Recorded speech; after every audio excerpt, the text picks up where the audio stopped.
Estamos no ar. Gente querida, bom dia, boa tarde, boa noite. Chegamos ao 25º dia do nosso percurso Quaresma Detox. Exercícios e experimentações para manutenção da fertilidade anímica. Hoje está conosco Ana Paula Silva, assistente social. A Ana Paula mandou para mim, daquele jeitinho, né, uma mini bio, né, para se apresentar, e eu vou ler, passei para o meu caderno, e eu vou ler. Muito bem. Olá, diz Ana Paula, por e-mail. Sou Ana Paula Silva, assistente social. Trabalho com crianças e adolescentes e suas famílias. O que busco na atuação profissional? Garantia dos direitos, trabalhar na prevenção para que não haja mais, entre aspas, esse mais, violações aos direitos de quem está à margem. Com os adolescentes em prática de ato infracional, busco empatia, trabalhar com eles, além do erro, pois acredito que todos nós transgredimos. Ana, querida, obrigada por estar aqui. Eu que agradeço o convite. Eu queria trazer um pouco, primeiramente, né? Porque quando eu te convidei, a gente estava em clima de quaresma detox, né? Sim. E agora a gente está, vamos supor que essa quaresma detox se intensificou diante da pandemia.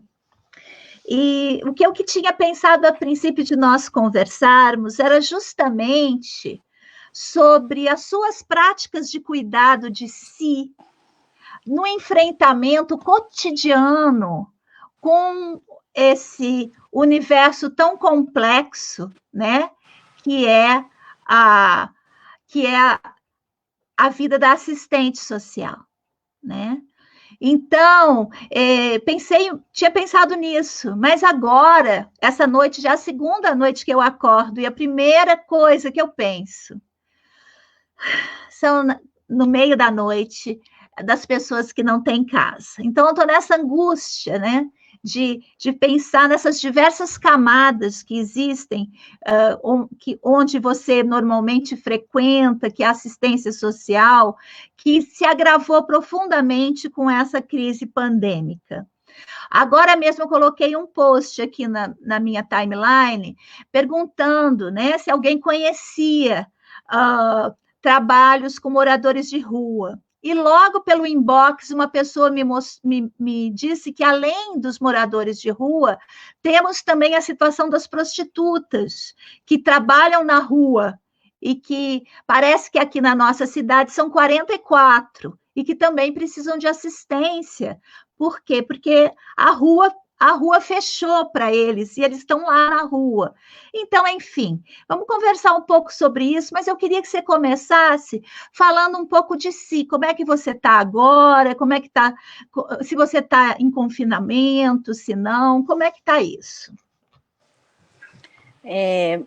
Bom dia, então, para todos. Bom dia, Nina. Muito obrigada pelo convite, né, pela oportunidade de fazer parte desse trabalho, que está sendo super legal. Todos que eu tenho acompanhado, eu tenho gostado muito. Na verdade, o trabalho, né, o serviço social, ele é um trabalho que demanda, né, que a gente se renove todos os dias e a cada atendimento, né? A cada atendimento com as famílias, né? Eu vou falar mais dentro do recorte que eu estou inserida, né? Porque o nosso alvo principal é a criança e adolescente, né? Porém, a criança e adolescente, ela está dentro de um contexto que é muito mais amplo, né? Primeiramente, o social e, mais objetivamente, as suas famílias.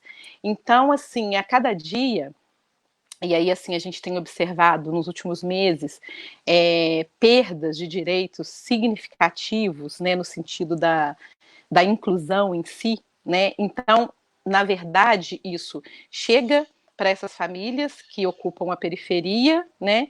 E acaba chegando essa demanda para as redes que atendem essas crianças, essas adolescentes, as famílias, né? Por exemplo, os CRAS que trabalham nos territórios dessas famílias. Depois eles chegam aos CREAS, por exemplo, quando essas famílias já estão com esses direitos ameaçados, esses direitos violados, e alguns casos chegam para nós que atuamos no judiciário com essas famílias, com essas crianças, com esses adolescentes. Então, assim, o cuidado, né, que a gente busca, que a gente tem buscado, é o desse fortalecimento no sentido de poder atuar fazendo com que eles também se sintam encorajados em relação a onde está buscando algum tipo de apoio que realmente vai ser significativo no cotidiano deles, né? Um instrumento, né, que a gente tem se utilizado e que está sendo muito útil tanto para as famílias e acaba sendo muito útil, muito fortalecedor para quem está atuando também, né, nessa área de conflito, nessa área de buscas, né, de soluções que muitas vezes elas não existem inicialmente, né, dependendo do conflito que essas famílias, essas crianças e adolescentes estão inseridos, é uma metodologia da justiça restaurativa. A justiça restaurativa, entendi. ela... Então, pera um pouquinho. Muito bem. Então, vamos entender qual que é o seu lugar de... Pode mexer aí, não tem problema. Quer centralizar mais o seu celular? Quer sair do lugar? Eu saí da centralização. Aqui, ó, foi o trem. Foi o trem que passou aí do seu lado que te tirou. Isso aí. O trem buzinou várias vezes. Então, olha só. Vamos pensar o seguinte: quando chegam as pessoas até você, você já está no âmbito da justiça restaurativa, é isso? Não, não necessariamente, né? Porque, por exemplo, a gente trabalha, né? Inicialmente, né, naquela mini biografia, eu coloquei que a gente trabalha na garantia de direito, que seria uma atuação mais civil, vamos dizer assim. E a gente trabalha também... Dá um exemplo de garantia de direito para a gente entender. Tá, vou falar as duas coisas e aí em seguida eu dou exemplo das duas coisas, tá? Uhum. Por exemplo, e a gente trabalha também com o adolescente que ele está envolvido com o ato infracional, né, que ele está vivendo um conflito com outras pessoas, né? Então, por exemplo, quando a gente está trabalhando na garantia do direito, por exemplo, existem demandas de famílias que por adoecimento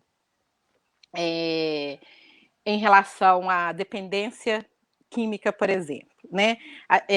Existiu um tempo, há décadas atrás, a gente observava que a gente já vem num longo caminho de famílias chefiadas, por exemplo, por mulheres, né?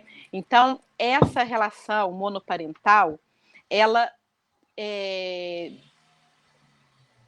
despontou, né, na metade do século passado, né, junto com as próprias medidas de garantia da criança e adolescente, né, antecedeu o Estatuto da Criança e Adolescente e veio se perpetuando.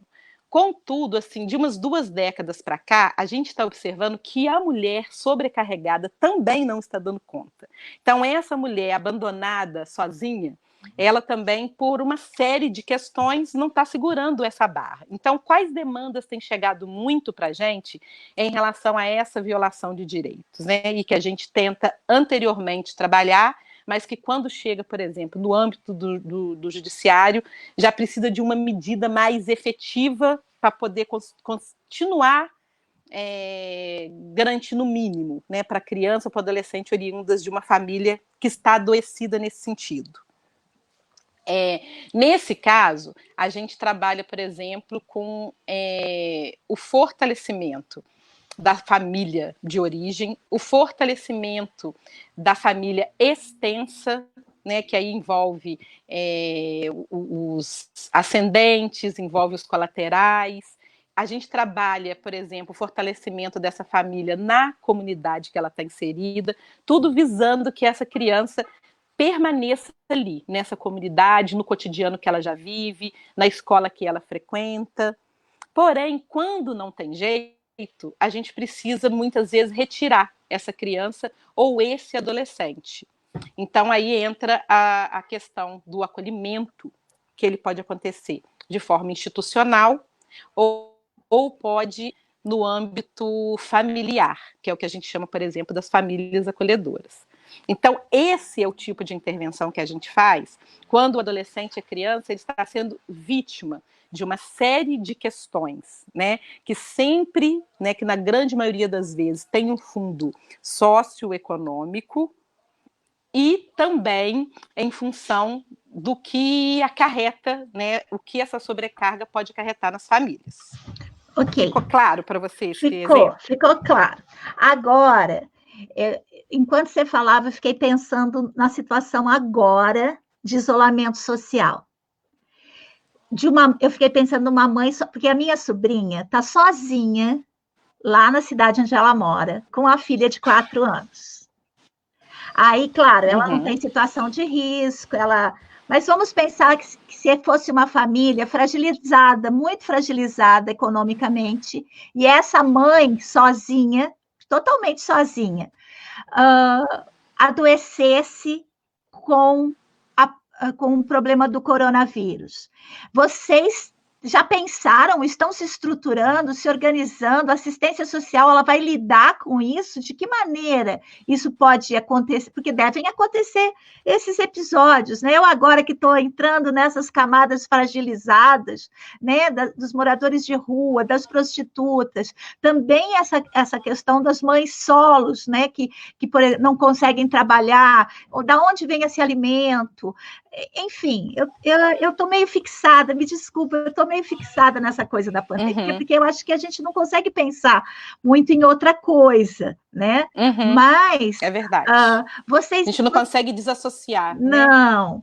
Né? Vocês estão se estruturando, há já uma medida nesse sentido, dessa fragilidade, que não é uma fragilidade por droga, não é uma fragilidade por qualquer outro motivo, mas é uma fragilidade objetiva de um momento que nós estamos passando. Porque eu vi também, num dos noticiários que eu assisti, que alguns assistentes sociais de orfanato levaram as crianças para casa.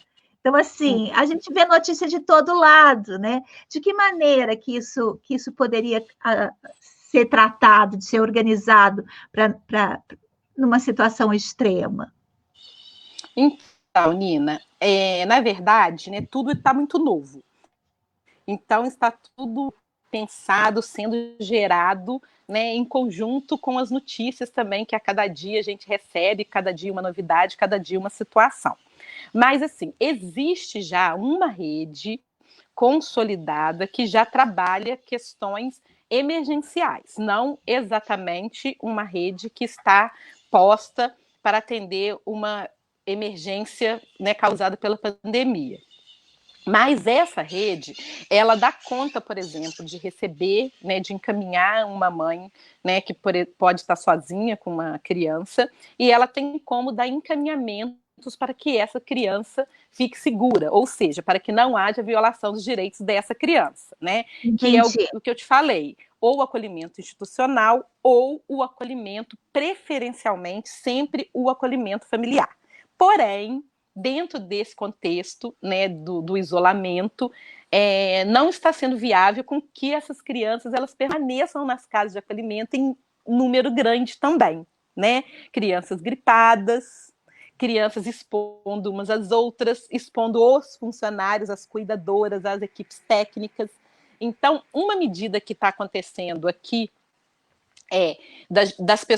as casas de acolhimento, elas intensificaram o trabalho com a família de origem, com a família de extensa, e na falta destas, os próprios técnicos, os próprios funcionários estão acolhendo essas crianças de alguma forma, essas crianças e esses adolescentes. Então, assim, acaba que é uma via de mão dupla, né? Ao mesmo tempo que está havendo um trabalho que, na medida do possível, está retirando as crianças para que elas não fiquem tão juntas, né, para que não tenha tantas pessoas juntas residindo na mesma casa, né? A gente tem casas de crianças e adolescentes aqui que comportam em torno de 20 crianças e adolescentes, né? Então, ao mesmo tempo que está havendo essa ação para que elas possam serem retiradas para um local seguro, preferencialmente junto à família, abre um pouco mais também de espaço para, no caso de... Porque, por mais independente da pandemia, né, semanalmente, diariamente, a gente encontra crianças em situações em que elas precisam ser retiradas, né? Então, eu acredito que vai acontecer alguma ação mais efetiva aqui no município, que a rede, né, de sócio-atendimento ligado a assistência, ligado ao serviço social, ela vai pensar uma estratégia, mas, por enquanto, está sendo muito mais, né, do desacolhimento, no sentido de tirar desse lugar, né, que tem muitas crianças em contato uma com as outras, né, do que propriamente dito para poder receber.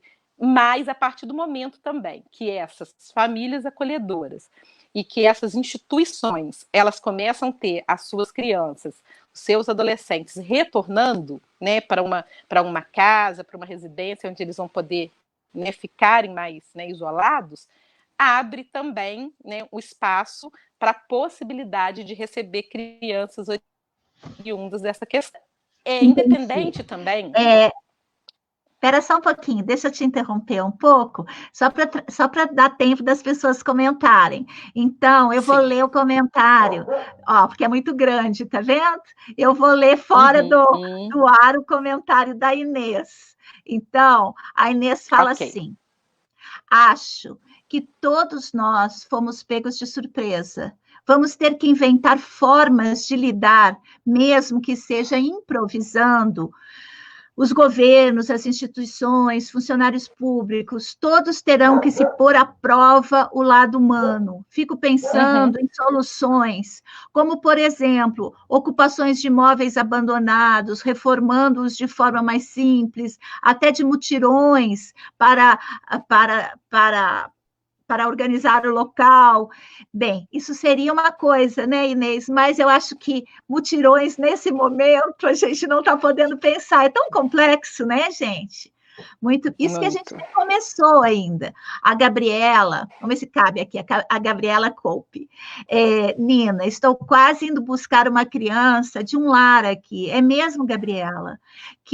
Com o qual me vinculei há algum tempo por conta dessa situação. No meu caso, ele já teve a destituição da família. Pois é, isso é uma outra coisa. O que você pode comentar sobre essa coisa da Gabriela? Gabriela, é uma solução, né? É uma solução muito feliz, né? Que daria oportunidade para vocês, né? E para essa criança.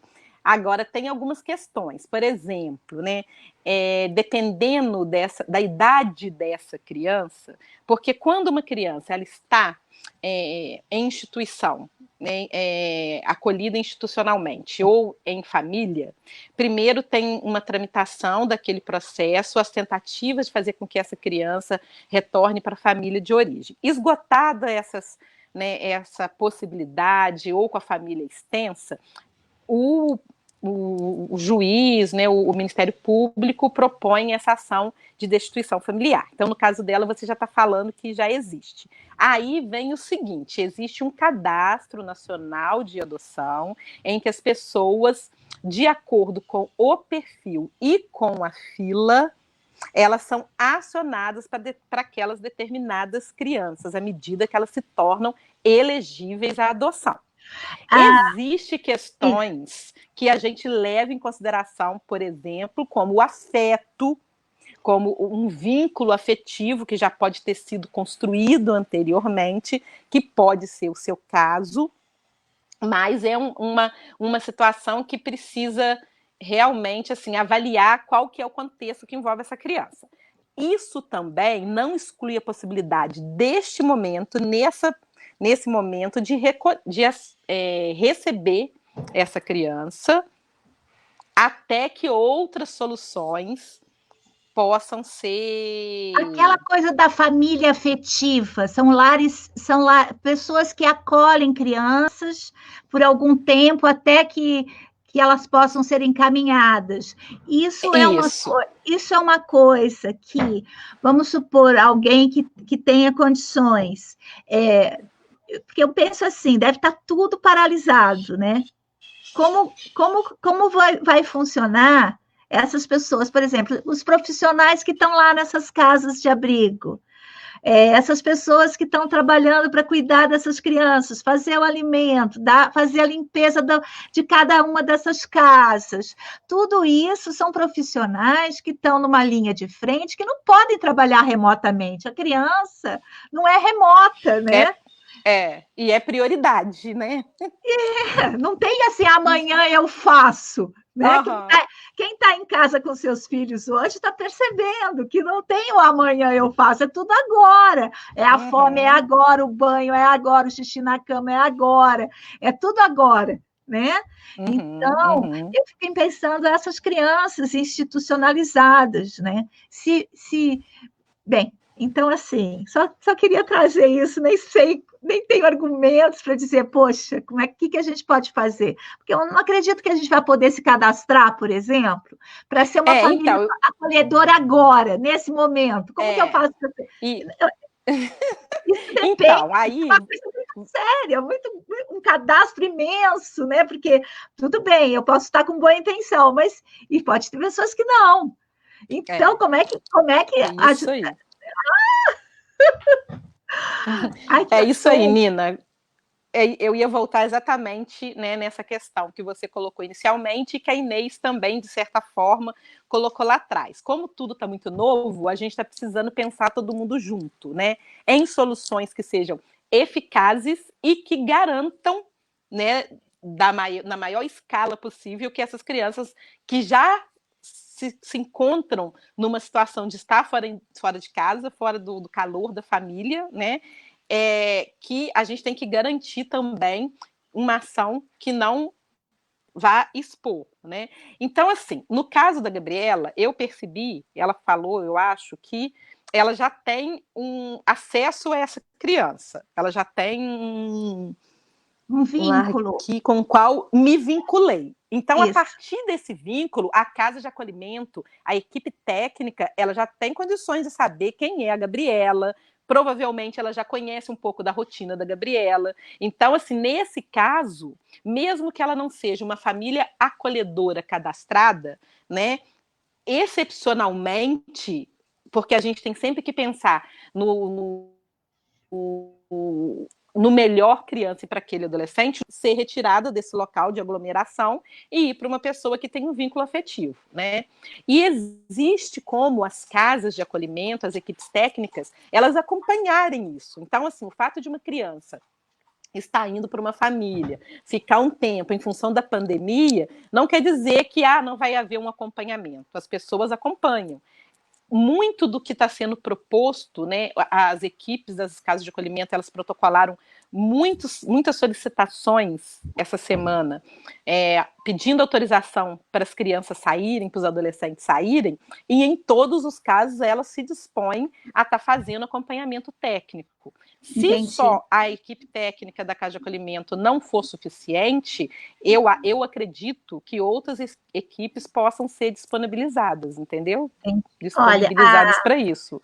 A Inês fala: as habitações nas áreas de grande empobrecimento não terão nenhuma forma de impedir a mortalidade, os contágios. Estamos vivendo a maior crise, talvez, do século. Está todo mundo assim, aflito, né? Quando a gente pensa, o meu foco de estudo é a casa, né? Então, essa casa idealizada que nós habitamos, ela não é casa para muita gente.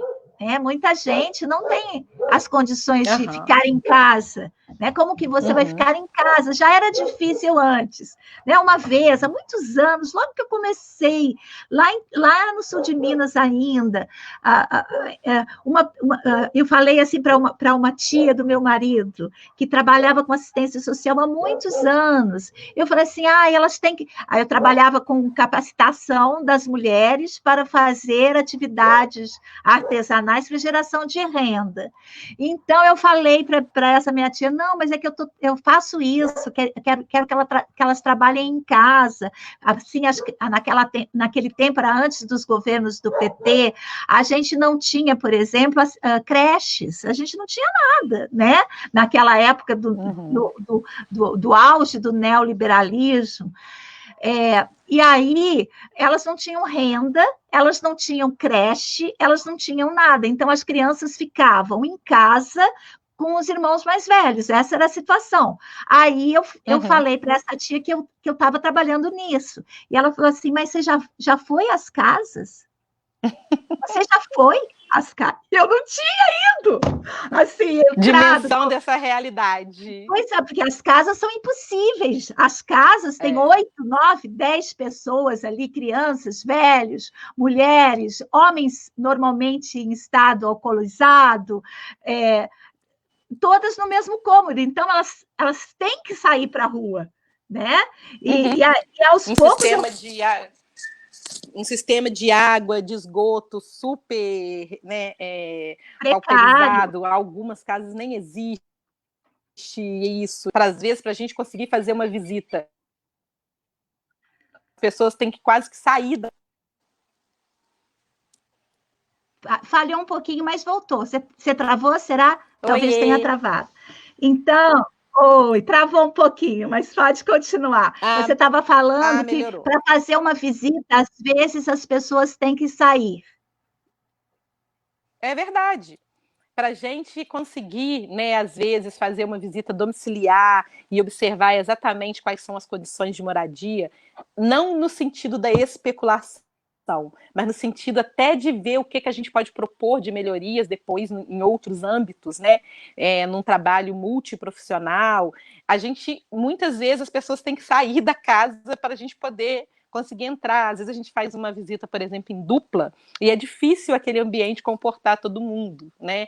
Eles fecham as portas para todo mundo dormir, aí é colchão no chão, é gente que deita um sofá, e quando a gente chega, e às vezes eles estão levantando, realmente a gente precisa dar um tempo para eles se organizarem, criarem espaços, e já aconteceu, alguns saem um pouquinho para a gente poder conseguir entrar naquele lugar comum. Realmente é uma realidade muito diferente do que a gente está acostumado no nosso cotidiano, né? E eu acho assim que a gente, sei lá, a gente que está aqui confinado, né? Eu, por exemplo, eu estou perdendo sono com esses assuntos. Acho que o máximo que a gente, assim, tudo que a gente pode fazer, né? Porque também campanhas de financiamento nesse momento, tem muita gente que pode estar fazendo alguma coisa que não é legítima, né? Pode estar desviando dinheiro. A gente daqui a pouco também não vai ter mais nenhum recurso para a gente, talvez, né? Para quem é precarizado, como eu, por exemplo, também pode não ter algum recurso mais adiante, mas a gente tem que pensar junto, tem que falar sobre isso. Sim, né? É verdade. Porque grande parte de nós estamos vivendo em estados onde os governos, em municípios onde os governos, né, com tendências neofascistas, não estão sensibilizados para a comunidade, né, para a população. Então, a gente tem que falar, pelo menos, para tirar essa coisa. Hoje, por exemplo, eu falei de gente de rua Olha o trem mineiro passando aí. Ah, dessa vez eu ouvi. Da outra vez eu nem consegui ouvir, que eu já estou tão habituada. Agora ouvi. Muito bem. Então, eu acho que assim, a gente tem que ficar ligada, conversar com as pessoas, né, pelas redes, ver as soluções, né? A Gabriela fala para você aqui, ó, gratidão, era o sinal que eu precisava. Amanheci com essa questão sobre essa criança e vocês vieram ao encontro da minha angústia. Muito bem. É isso, é isso. A gente está começando a ficar angustiado com a gente, mas também angustiado com o social. O nosso social já é tão precário. Se esse social precário se encontra no meio de uma pandemia dessa magnitude, né? A gente não sabe por onde andar. A gente não sabe, porque a gente não sabe, porque no cotidiano, né? A gente sabe, tal, algumas pessoas fazem algum trabalho assistencial, alguma coisa de um ativismo mais forte, mas agora eu acho que esse negócio de pensar só em si também não adianta, né? Porque a gente acorda de noite pensando no outro. Eu, pelo menos, estou nesse jeito. E eu quero fazer alguma coisa. É verdade, Nina. Sabe? Eu quero fazer alguma coisa. Adendo. Pegando uma carona no que você está falando, no seu desconforto, na sua angústia, no seu acordar, né, durante a noite, e ao mesmo tempo linkar com isso que a Gabriela falou, porque assim, quando você falou lá no início, como vocês se cuidam, e aí o assunto foi ampliando, né, mas a gente se cuida, na verdade, é nesse cotidiano umas com as outras, né, uns com os outros, os técnicos, as pessoas que estão na rede, que trabalham. A vantagem, entre aspas, né, da gente estar vivendo uma situação como essa, é que mais pessoas vão estar com a gente pensando soluções. Isso é muito bem-vindo. Porque esse seu acordar, né, nesse momento, é um acordar que às vezes a gente fica uma semana, um mês, por conta de uma família. Muitas vezes a gente acorda muito de madrugada, né? E a gente tem uma coisa também, uma sobrecarga muito grande em função de uma situação que ela é secular, que ela é de não garantia muito antiga desses direitos, né, e que elas vêm só se agravando, né, de acordo com a atitude de um governo ou de outro, uma omissão, né, retira daqui, retira dali, as perdas salariais, a questão da educação cada vez, né, mais precária. Então, assim, isso vai se evolumando, e aí às vezes a gente fala assim, a gente que trabalha com serviço social, principal, quando a gente consegue direcionar mais ou menos um caso, aí você lembra que tem 3, 4, 5 outros tão urgentes e que você precisa reinventar tudo, porque você não aproveita o tipo de intervenção, você aproveita, porque é outro contexto, são outras pessoas, são outras origens, né? É outra cultura, estão inseridos em outros ordenamentos morais, né?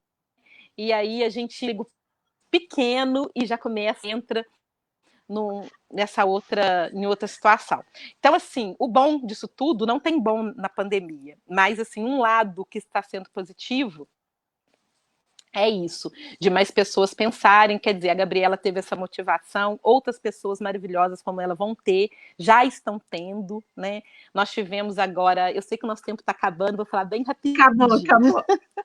Mas 2 coisas que nos oxigenou, né? Eu queria dar essas 2 notícias. Final de 2019, nós tivemos 2 adoções tardias, que assim, eu acordei de madrugada, mas para chorar de alegria, porque a gente não acredita que aquilo está acontecendo, né? E aí foi uma menina negra, 16 anos de idade, já com destituição do poder familiar, e foi maravilhoso, porque a família queria muito uma adoção tardia, e quando eles se conheceram, foi amor mútuo, e eles já estão juntos. Isso, assim, começou em novembro, em janeiro eles entraram com a adoção. Então, assim, são motivos, né? São motivos para a gente realmente morrer de alegria. E um outro caso muito parecido de um menino negro de 8 anos que também foi adotado agora em novembro de 2019. Todos os 2 casos, a aproximação aconteceu nessa época. Então é isso. Isso é o cuidado, né? É a alegria desses encontros que faz com que a gente se sinta né, nessa intervenção, que estamos na linha de frente, que a gente se sente cuidado através dessas atitudes, né, dessas pessoas que somam com a gente no cotidiano, né, como a Gabriela deu exemplo, como você aí, que seu trabalho lindo. Esses são os cuidados, querida. Obrigada. Nossa, gente, é tanta coisa para fazer. Vamos fazer, gente. Vamos fazer. Cada um olha aí do seu lado, é o que é possível. Né? Vamos fazer. Uhum. Ana Paula, querida, quero agradecer muito. Olha, gente, não fiquem sozinhos, tá bem? Às 18h30, a gente tem roda de conversa. É só entrar e desabafar, tá bom? A gente vai fazendo uma atividade manual, uma arte manual, uma coisinha, e vai conversando, tá bom? Ana, querida, muito obrigada, viu? Um beijo grande. Eu que agradeço.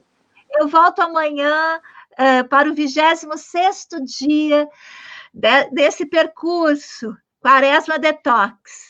Para a gente cuidar da querida. Gente e cuidar do outro também. Isso. Beijo, tchau, gente.